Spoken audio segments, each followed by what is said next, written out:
Shalom, selamat pagi anak-anak kelas 11 SMA Pondok Daun.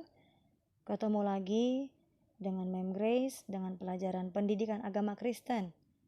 Dan saat ini kita masuk di bab 17 dengan judul Teknologi untuk Kesejahteraan.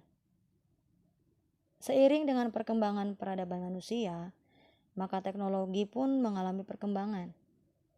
Sebagai contoh dalam dunia transportasi,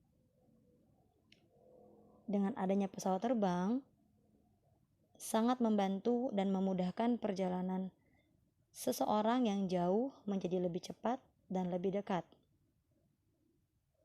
Sebelum adanya pesawat terbang, orang membutuhkan waktu berhari-hari, berminggu-minggu, bahkan berbulan-bulan untuk mencapai suatu tempat yang jauh.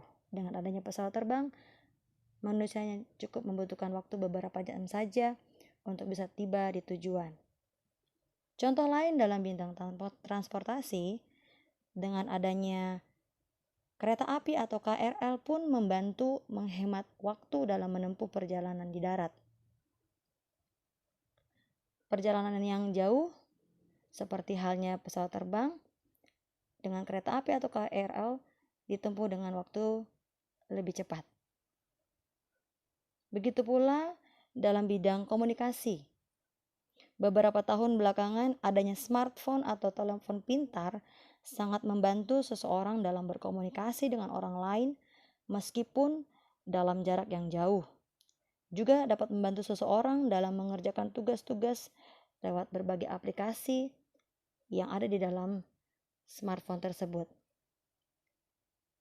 Secara tidak langsung, ini sangat menghemat waktu, menghemat biaya.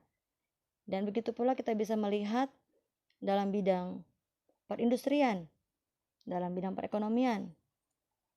Banyak diciptakan peralatan-peralatan yang sangat membantu baik dalam rumah tangga maupun dalam bidang yang lainnya. Salah satunya contoh peralatan-peralatan rumah tangga yang dapat digunakan untuk mempercepat waktu, menghemat waktu, bahkan untuk menyelesaikan beberapa tugas dalam jangka waktu yang sangat singkat. Ini merupakan salah satu hal yang disebut dengan teknologi atau perkembangan teknologi. Berkembangnya teknologi di masa sekarang memiliki berbagai pengaruh. Yang pertama, kita akan lihat pengaruh positif dari teknologi tersebut.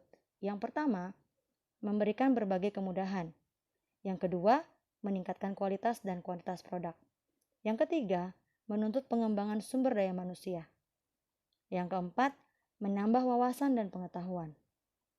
Yang kelima, memperkaya kreativitas. Dan keenam, mempercepat komunikasi, transaksi, dan produksi. Itulah pengaruh positif dari kemajuan teknologi akhir-akhir ini. Namun, selain pengaruh positif atau dampak positif, ada pula dampak atau pengaruh negatif dari kemajuan teknologi tersebut. Dampak negatif yang pertama adalah menjauhkan manusia dari Tuhan. Yang kedua, fungsi manusia digantikan oleh mesin. Yang ketiga, mempengaruhi pola pikir manusia. Yang keempat, gaya hidup instan. Yang kelima, manusia mengabaikan tugas. Dan yang keenam, menimbulkan kesenjangan sosial. Kita bisa melihat ada berbagai dampak baik positif negatif dari kemajuan teknologi. Namun yang harus kita ingat bahwa kemajuan teknologi tersebut tidak boleh membuat kita jauh dari Tuhan. Kita bisa melihat contoh-contoh tokoh-tokoh dalam teknologi yang dalam perkembangannya mereka tetap mengakui bahwa Alkitab adalah di atas segalanya.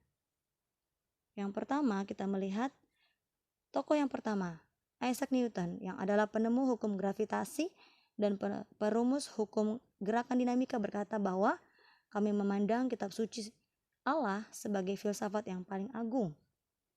Kita melihat yang kedua, tokoh Lord Chancellor dari Inggris yang bernama Francis Bacon mengatakan ada dua buku yang disodorkan kepada kita untuk dipelajari. untuk mencegah kita jatuh ke dalam kesalahan. Yang pertama adalah Allah yang mengungkapkan kehendak Allah, dan yang kedua adalah alam ciptaan yang menunjukkan kuasanya. Tokoh ketiga yang menunjukkan bahwa Alkitab adalah segalanya adalah Michael Faraday, ahli fisika dan penemu generator, yang berkata, Alkitab dan hanya Alkitab tanpa penambahan dan pengurangan apapun oleh manusia adalah satu-satunya tuntunan yang memadai bagi setiap pribadi sepanjang waktu dan setiap keadaan. Iman kepada ketuhanan dan pekerjaan Kristus adalah pemberian Allah, dan bukti dari iman ini adalah ketaatan kepada perintah Kristus. Yang berikutnya, ada tokoh yang bernama John Herschel, ahli astronomi yang menemukan 500 nebula, berkata, semua penemuan manusia kelihatannya dibuat hanya untuk semakin memegahkan kebenaran yang datang dari tempat tinggi. Yang kelima, ada Samuel F.B. Morse, penemu telegram dan seniman terkenal. Dia berkata, semakin dekat saya dengan akhir ziarah saya, semakin jelas bukti bahwa Alkitab bersumber dari Tuhan, kemuliaan dan keagungan pertolongan Allah bagi manusia yang telah jatuh makin berharga, dan masa depan diterangi dengan harapan dan sukacita. Seperti halnya kutipan ayat firman Tuhan dalam Amsal pasal 1 ayat 5 berkata bahwa baiklah orang bijak mendengar dan memanfaatkan ilmu, dan baiklah orang yang berpengertian memperoleh bahan pertimbangan. Meskipun kita memiliki segala macam teknologi, kita bisa menguasai segala macam teknologi, tapi kita pun harus ingat bahwa dengan ilmu yang kita miliki itu, kita bisa menjadikan hidup kita berkenan di hadapan Tuhan. Demikianlah materi yang bisa membawakan saat ini. Tetap sehat selalu dan Tuhan Yesus memberkati. Shalom.